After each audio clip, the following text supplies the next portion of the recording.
Aïe, aïe, aïe, aïe, aïe, aïe, aïe, les filtres, les filtres, les filtres. Il y en a tellement, tellement de possibilités. La vidéo s'adresse aujourd'hui aux gens qui viennent de faire l'achat d'un objectif ou d'objectifs au pluriel et qui se posent la question, est-ce que j'ai besoin vraiment d'acheter des filtres et si oui, lesquels?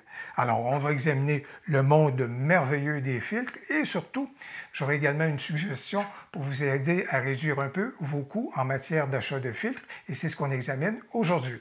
Si c'est votre première visite sur cette chaîne, bonjour, mon nom est Louis Lavoie, je suis l'auteur du blog et de la chaîne fairedelaBellePhoto.com. C'est une chaîne qui s'applique à partager avec vous des trucs, des conseils, des astuces, de même que des découvertes afin que vous puissiez progresser dans votre cheminement photo.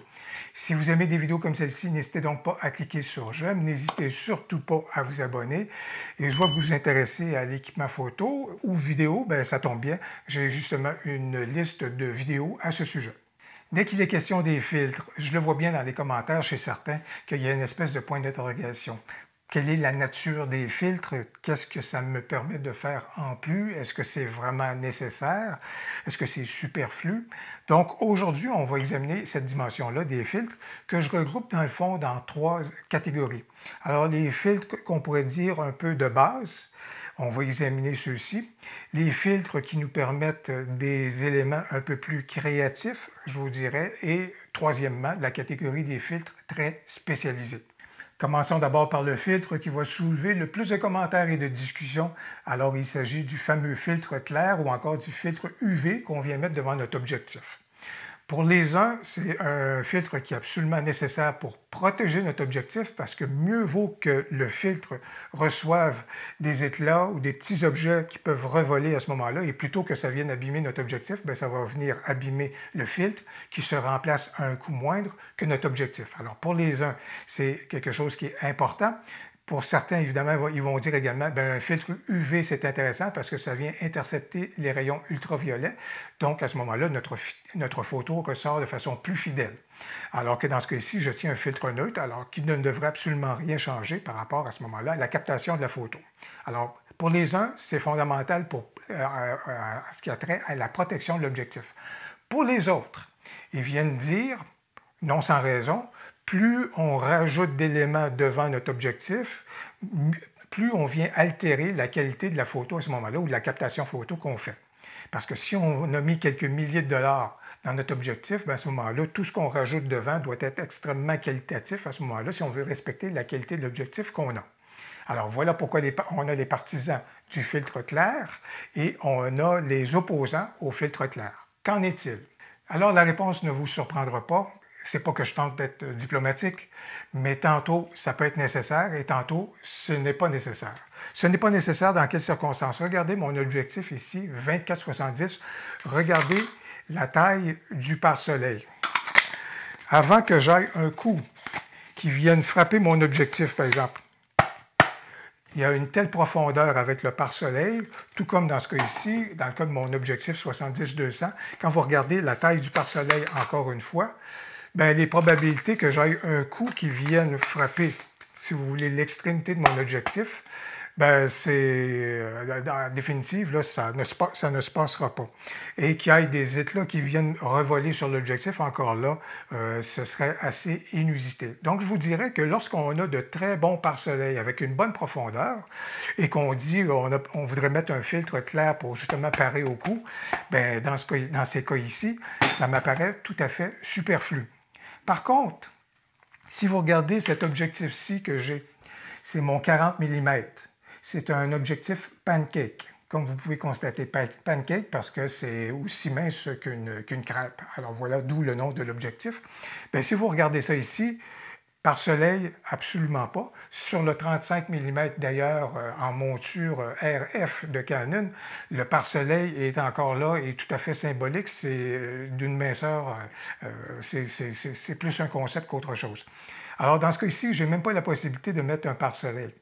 Alors, D'où là, à ce moment-là, la nécessité pour moi, dans ces circonstances-là, bien entendu, d'essayer de donner un peu de protection de qualité, si vous voulez, à mon objectif. Et c'est pourquoi j'ai aucun problème à lui avoir mis un filtre clair à ce moment-là pour le protéger. Donc, dans certaines circonstances, et selon, si vous voulez, la taille et la profondeur de votre pare-soleil, vous pourriez vous examiner la situation pour voir si c'est judicieux ou non, à ce moment-là, d'ajouter un filtre clair à votre objectif.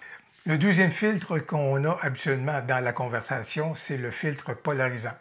Et celui-ci m'apparaît intéressant et pertinent si vous faites de la photo paysage, du portrait en extérieur, ça peut être du paysage urbain également, peut-être dans certaines circonstances au niveau de la macrophotographie.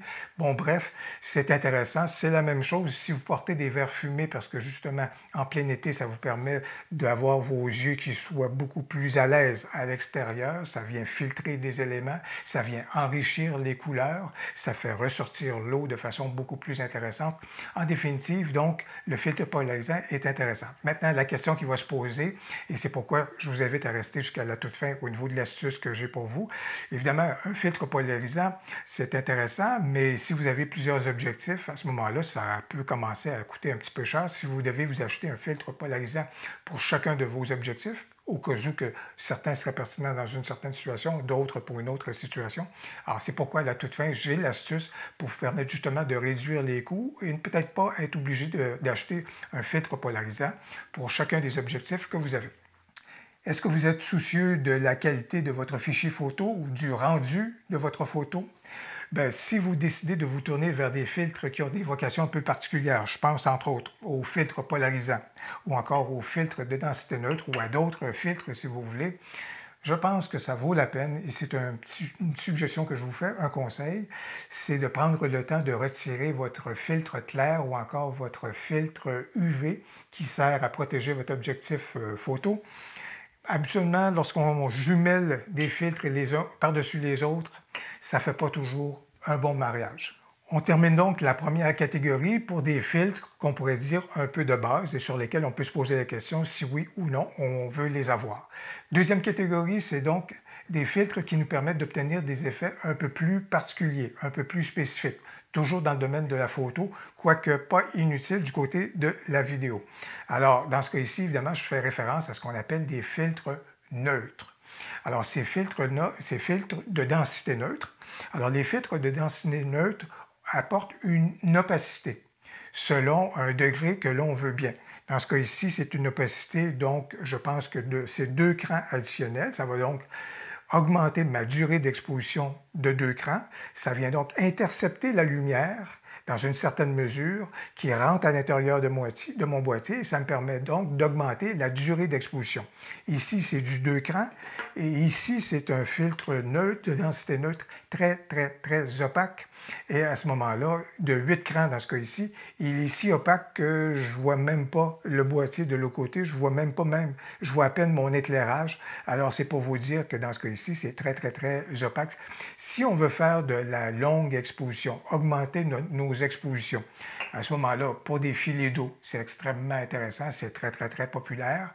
Pour ce qui est justement d'augmenter l'exposition au niveau des nuages de façon à atténuer ceux-ci, si on veut, par exemple, être sur le bord de l'eau et diminuer l'intensité des vagues pour qu'elles deviennent un tout petit peu plus vaporeuses, je vous dirais. Habituellement, on va se tourner vers ce genre de filtre-ci et ça a un impact et un effet créatif très intéressant.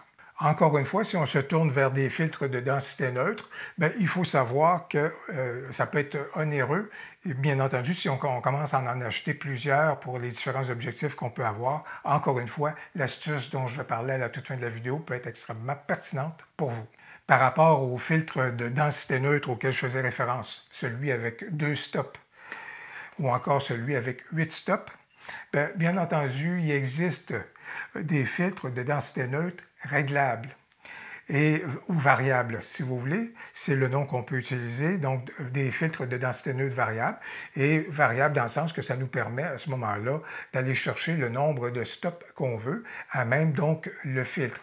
Dans le domaine du tournage vidéo, on se tourne souvent, et je me tourne souvent vers ce type de filtre-là, parce que, évidemment, la lumière, elle est changeante, les situations sont changeantes, et donc, ça nous permet donc d'ajuster rapidement la densité, si vous voulez, du filtre, pour justement nous permettre de faire un tournage plus harmonieux, surtout au niveau de notre vitesse de captation, surtout lorsqu'on veut avoir 24 images secondes pour avoir un rendu plus cinéma. Et c'est pourquoi assez souvent aussi vous allez voir des YouTubers qui, en plein tournage de leurs vidéos, sont en train de vous parler et vont porter la main en direction du boîtier. C'est parce qu'ils sont en train d'ajuster justement leur filtre de densité neutre à ce moment-là pour justement respecter la vitesse de tournage qu'ils voulaient bien faire à ce moment-là. Alors ça, c'est dans le domaine donc du possible, un filtre de densité neutre réglable. Et la troisième catégorie de filtres, bien, ce sont des filtres qui sont très spécifiques pour des domaines photographiques très spécialisés. J'ai à l'esprit, par exemple, le domaine de l'infrarouge, la photographie infrarouge, qui est un monde fabuleux à découvrir. Je vous renvoie d'ailleurs vers une vidéo à ce sujet-là, dans le haut à droite.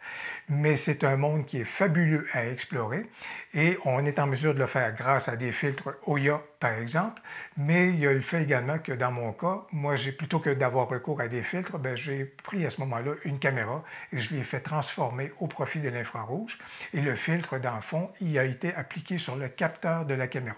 Mais si on ne veut pas se tourner vers ce type de transformation-là, bien, des filtres vont nous permettre d'explorer le monde fabuleux de l'infrarouge. J'ai aussi à l'esprit un filtre comme celui-ci, dans le domaine de la vidéo, qui est un filtre, qui est un filtre de diffusion. C'est un filtre qu'on appelle ProMist. Et c'est extrêmement intéressant, ça donne un rendu au niveau cinématographique, si vous voulez, au niveau de nos tournages vidéo. Donc un filtre de diffusion qui vient rendre de tout un peu plus vaporeux, je vous dirais, et avec des contrastes et des éclairages qui sont plus accentués. C'est très intéressant. Et d'ailleurs, je suis justement à explorer le fait de faire de la photo avec ce filtre-ci, même si sa vocation est davantage au niveau de la vidéo, ça donne un rendu qui est très intéressant.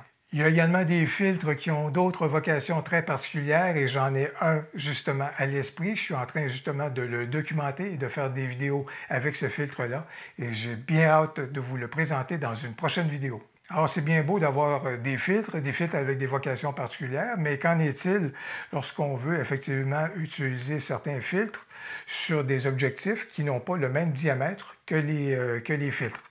Alors, heureusement, il existe un accessoire qui est à découvrir si vous ne le connaissez pas déjà. Alors, ce sont ces espèces d'adaptateurs qu'on retrouve juste ici et qui nous permettent de concilier le fait qu'on a des filtres d'un certain diamètre avec des objectifs qui ont un autre diamètre. Alors, si vous faites des recherches sur le web, ça va s'appeler en anglais Step Up Rings ou Step Down Rings, un ou l'autre. Je vais vous expliquer un tout petit peu la différence, mais ce sont donc des espèces d'adaptateurs qui nous permettent donc de concilier deux diamètres qui sont donc différents. Lorsqu'on fait des recherches sur les Step-Up Rings ou encore les Step-Down Rings, dans le fond, ce qui est important de comprendre, c'est que ici, par exemple, celui que j'ai à la main, mon premier chiffre que j'ai ici, c'est 67 et le deuxième chiffre que j'ai sur l'anneau d'adaptation juste ici, c'est 77. Qu'est-ce que ça veut dire? Le premier chiffre vient dire quel est le diamètre de l'objectif sur lequel cet anneau-ci va venir se fixer, donc c'est 67 mm. Et le contour extérieur à ce moment-là, qui est le deuxième chiffre, quel est le diamètre à ce moment-là du filtre que je suis capable de venir ajouter à cet anneau-là d'adaptation. Alors, quand je regarde donc un anneau 67-77, 67 au niveau donc de l'objectif, 77 donc au niveau du filtre. Lorsque vous allez faire vos recherches sur les Step-Up Rings ou encore les Step-Down Rings, assez rapidement, vous allez avoir des propositions pour vous vendre des lots d'adaptateurs. Ça peut être intéressant, ça peut être pertinent, surtout s'il s'avère que, par exemple, vous avez des diamètres qui sont relativement proches les uns des autres. Par exemple, si vous devez faire le passage de 52 à 55 ou de 55 à 58, de 58 à 62, de 62 à 67, lorsque c'est très, très, très rapproché au niveau des diamètres, bien, à ce moment-là, la réponse, vous allez être intéressé à ce moment-là par ce lot-là. Par contre, il se peut que des fois, les différences soient un peu plus marquées. Et par exemple, ici, j'évoquais celui où est-ce qu'on passe de 67 à 77. Alors, normalement, dans ce lot-ci, vous allez retrouver un adaptateur de 67 à 72 et de 72 à 77. Est-ce que ça vaut la peine à ce moment-là de se tourner vers un adaptateur et de jumeler deux adaptateurs pour à ce moment-là obtenir le résultat voulu? À mon avis, ce n'est pas judicieux. Ça peut valoir la peine d'acheter de façon distincte un adaptateur qui passera directement de 67 à 77 plutôt que de commencer à visser des adaptateurs les uns aux autres. Ça va amener donc une certaine distance au niveau du filtre et de l'entrée de l'objectif. Ce n'est peut-être pas à ce moment-là la façon la plus judicieuse et la façon, ça peut représenter des économies, si vous direz, mais compte tenu du faible coût d'acheter des adaptateurs de façon plus spécifique à vos besoins, je pense que ça peut valoir la peine de faire bien vos recherches et de bien cerner vos recherches à ce moment-là pour faire l'achat d'adaptateurs qui sont plus proches à ce moment-là de vos besoins. Eh bien, j'espère avoir répondu aux questions que vous aviez à l'esprit au sujet des filtres. C'est vraiment tout un monde à découvrir. Parlant de monde à découvrir, je me tourne vers d'autres photographes qui sont peut-être dans des domaines de photos spécialisés. Est-ce qu'il y a des filtres particuliers pour ce monde-là que vous exploitez? Est-ce qu'il y a des filtres qui sont donc à découvrir et nécessaires par rapport à cela? N'hésitez pas à nous en faire part dans les commentaires. Et parlant de commentaires, j'ai bien hâte de connaître votre position au sujet des filtres clairs ou encore des fameux filtres UV qu'on met devant nos objectifs. Nécessaires ou superflus? J'ai hâte de vous lire. Au plaisir, à la prochaine.